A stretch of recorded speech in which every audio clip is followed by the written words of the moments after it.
when I wrestle, it's real to me, meaning the two things that I focus on is one, being the best wrestler I can be, and two, the world championship.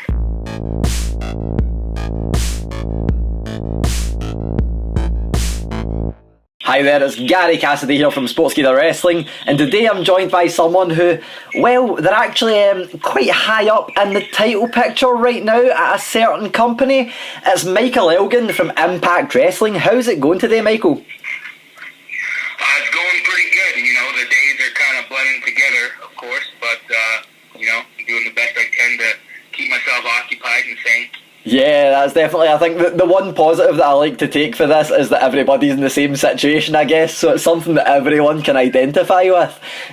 So there's one thing, I feel like I've been asking this question literally every time I've been on a call with an Impact talent, but I feel like I need to ask it. Impact for me over the past maybe year or two has been one of the most exciting shows that I've seen. And every talent that I've spoken to seems really enthusiastic. Do you feel like there's a high morale in the dressing room? Is there something that particularly makes you enjoy working at Impact right now? Yeah, you know, there definitely is a high morale. And I think there's multiple things because we all have one goal, and that's to put Impact at the forefront and get people back to noticing the product. So I think that kind of helps as like a family mentality that we all are striving for that same goal of making sure people know that there has been downtimes in Impact, but this is a different Impact. It's a different roster, it's a different management, and we have a different mindset than we've ever had before. So definitely I think that mentality in the locker room is strong in everybody, and that's why there's, you know, it's coming through on our TV is everybody is happy to be there, and everybody wants to produce something special that somebody's going to talk about. Definitely. The one thing that's slightly unfortunate just now is that I think the best, or one of the best things about Impact recently has been the crowds have been really, really hot. What are your views on, or you know, obviously everyone's in the same situation, but what are your views on competing in an empty arena? You know, obviously we're in a business that live crowds help the feeling of a match. They help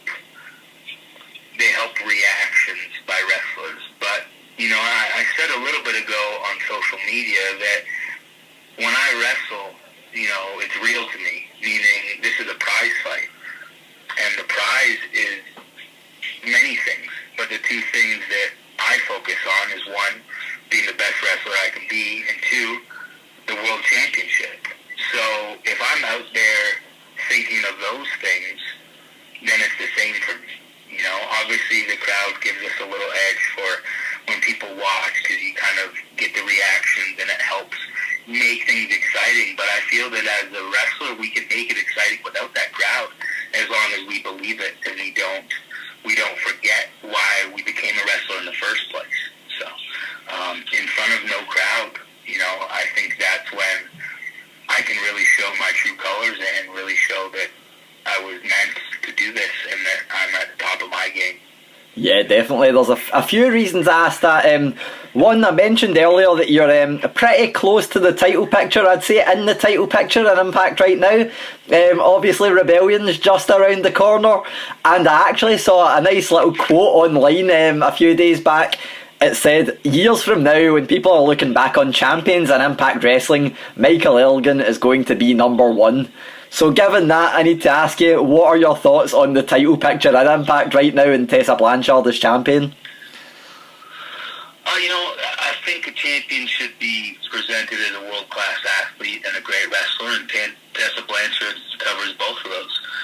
But the fact is, I came to Impact to be world champion, and I came to Impact to be the best, and now that I've seen people mention, like how PWI doesn't recognize the Impact World Championship anymore, and a lot of top reporters don't watch the weekly show to report on it. Well, me as champion, they're going to have to recognize that championship, and they're going to have to watch the weekly show because I'm going to put out must-see matches time and time again, and I'm going to make that World Championship the most important championship in the world. So as far as I'm concerned, I'm not just in the title picture, I am the title picture, and the results will be me being champion. Definitely, that thing annoyed me as well with PWI not recognising Impact. That infuriated me. But aside from that, the one question that I feel like I need to ask coming on for that then, if you're to win, or we'll say when you win the World Championship, what's the first thing you want to do? Who's the first person you want to defend against? I don't really care who I defend it against first. And I just say that because we have a very talented roster, and I'm not opposed to defending it against anybody from anywhere, to be honest. As I said, my goal is to put that championship back in high regard, and to do that, I have to defend it against anybody and everybody. So I don't care if Drew McIntyre wants to, prove that he's the best world champion, because I'm here. I don't care if it's Naito.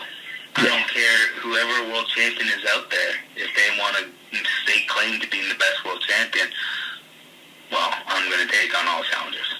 Man, I won't lie, I'm not sure if you can hear from my accent, but I'm Scottish. I would be all in for Michael Elgin versus Drew McIntyre in a champion versus champion match.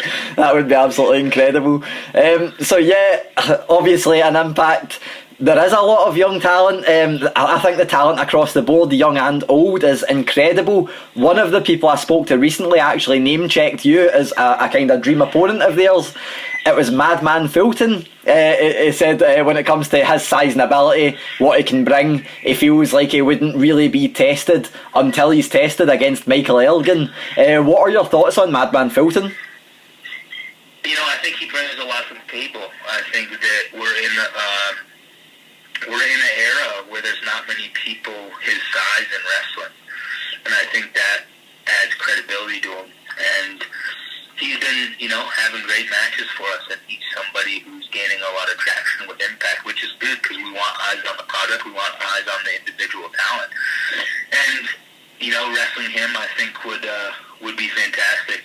To be honest, I think that's a match that could get people talking. Definitely, yeah, and I kind of mentioned it where it's not just the younger talents that are making waves in Impact. There's so many legends in the locker room. You've got the likes of Ken Shamrock, Tommy Dreamer, Rhino.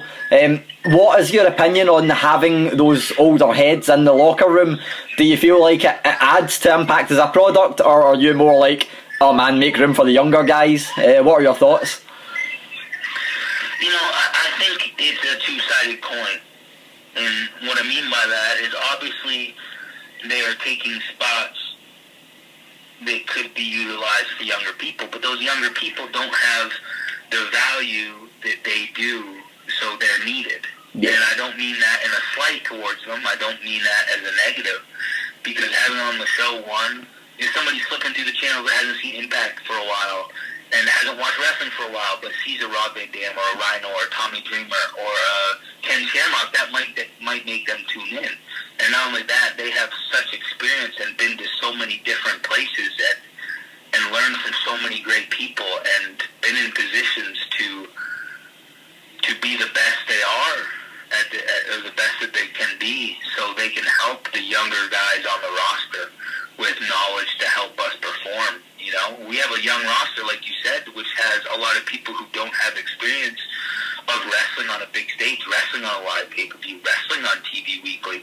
But these guys have years and years and years of experience that can help provide information and tools for the younger talent to be the best they can be on our product. So I think they are very valuable to the company.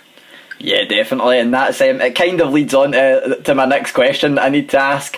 Impact Wrestling themselves put up a little post yesterday asking, because it was draft day, which free agents people would like to see in the company. Obviously there's a lot of former Impact wrestlers, I'd say some people that you would even say legends of the company, have just became free agents, and the likes of Kurt Angle, EC3, Drake Maverick. Who would you like to see an Impact, or who would you like to compete against in terms of free agents out there right now? I think that FTR, former Revival, would be amazing. I think we have a very strong tag team division, and I think they would greatly add to it. But for myself personally, I think the number one of the free agents that have recently been opened up would be Rusev. I saw so much in him within WWE that I think he could really do something special. And obviously, you know, past greats of Impact Wrestling like EC3 and Eric Young are now available, and I would love to be able to show what I can do against guys who once helped, you know, put Impact at the forefront. Man, a lot of tasty little bits of fantasy booking right there for everyone. That's absolutely brilliant. In terms of people that are at Impact just now, you know, we mentioned Madman Fulton, you mentioned there's a young roster. Who should people be looking out for if they've turned over, they've seen Rob Van Dam or Tommy Dreamer that has made them, you know, stick to, I'll watch this for a little bit. What young talents do you believe people should stick around to watch?